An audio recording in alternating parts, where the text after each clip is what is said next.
দক্ষিণ আমেরিকার দেশ ভেনেজুয়েলায় শক্তিশালী জোড়া ভূমিকম্পের প্রায় 50,000-এর বেশি মানুষ নিখোঁজ রয়েছেন।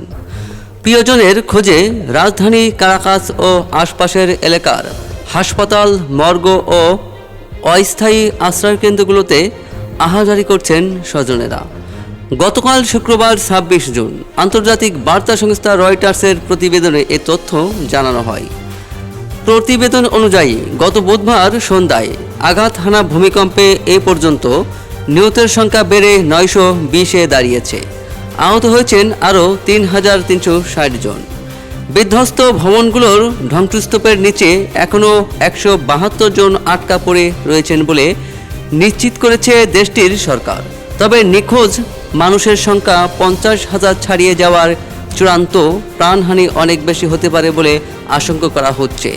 গতকাল বিকেলে নতুন করে 4.9 মাত্রার একটি পরবর্তী কম্পন আফটার শক অনুভূত হয়। এতে কারাকাস ও পার্শ্ববর্তী মারাকাই শহরের মানুষের মধ্যে আরও আতঙ্ক ছড়িয়ে পড়ে।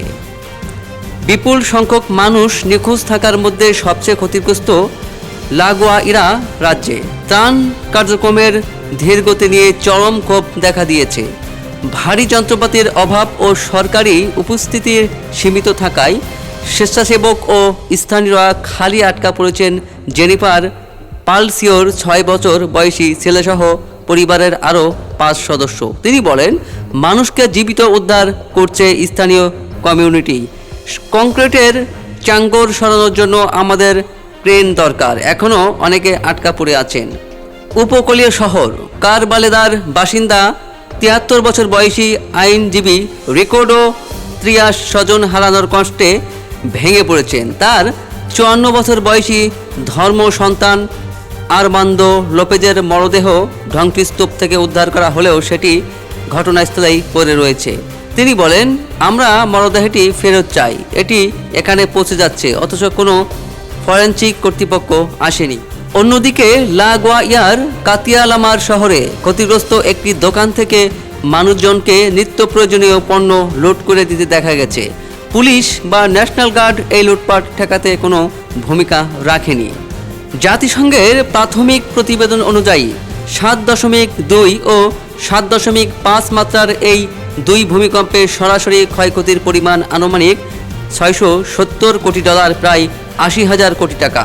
গত এক শতাব্দীর বেশি সময়ের মধ্যে এটি ভেনেজুয়েলায় আঘাত হানা সবচেয়ে শক্তিশালী ভূমিকম্প। এই দুর্যোগ ভারপ্রাপ্ত প্রেসিডেন্ট ডেলসি রদ্রিগেজের জন্য বড় রাজনৈতিক চ্যালেঞ্জ হয়ে দাঁড়িয়েছে। গত জানুয়ারিতে যুক্তরাষ্ট্র সাবেক প্রেসিডেন্ট নিকোলাস মাদুরোকে আটকা করার পর ক্ষমতায় আসেন তিনি। শুক্রবার ভারপ্রাপ্ত প্রেসিডেন্ট রদ্রিগেজ মার্কিন প্রেসিডেন্ট ডোনাল্ড ট্রাম্প ও পররাষ্ট্রমন্ত্রী মার্কো রুবিওর সঙ্গে ফোনে কথা বলেন। দীর্ঘদিনের বৈরিতা ভুলে এই মানবিক বিপর্যয়ে ভেনেজুয়েলার পাশে দাঁড়িয়েছে বিশ্বের বিভিন্ন দেশ। বৃহস্পতিবার রাত থেকেই বিদেশি উদ্ধারকারী দলগুলো ঘটনাস্থলে পৌঁছতে শুরু করেছে। যুক্তরাষ্ট্র $15 কোটি সহায়তায় পাশাপাশি নিষেধাজ্ঞা শিথিল করার ঘোষণা দিয়েছে এবং উদ্ধার অভিযানে 2টি জাহাজ, হেলিকপ্টার ও বিমান পাঠিয়েছে। লস কোরালেস এলাকায় এল সালভাদোরের 50 সদস্যের একটি দল ড্রোন, তাপীয় স্ক্যানার ও কুকুরের সাহায্যে জীবিতদের খুঁজছে। দলটির প্রধান রবার্তো গাভিদিয়া বলেন, মানুষজন জানিয়েছেন তারা ভেতরে আটকা পড়াদের কণ্ঠ শুনতে পাচ্ছেন। ফোনে কল করলে তারা সাড়াও দিচ্ছেন। এল সালভাদোরের প্রেসিডেন্ট নাইব বুকেলে এক্সে একটি ভিডিও পোস্টে জানিয়েছেন তারা একটি ভবনের 9ম তলায় তার পোষা প্রাণী সহ আটকা পড়া এক 15 বছর বয়সী কিশোরীকে উদ্ধার করতে কাজ করছেন। ইউএস জিওলজিক্যাল সার্ভে ইউএসজিএস আশঙ্কা প্রকাশ করেছে চূড়ান্ত মৃতের সংখ্যা 10,000 ছাড়াতে পারে। তেমনটি হলে এটি হবে 10 শতাব্দীতে লাতিন আমেরিকা অন্যতম প্রাণঘাতী ভূমিকম্প। জাতিসংঘের অভিবাসন সংখ্যা জানিয়েছে এই দুর্যোগে দেশটির প্রায় 70 লাখ মানুষ ক্ষতিগ্রস্ত হতে পারে।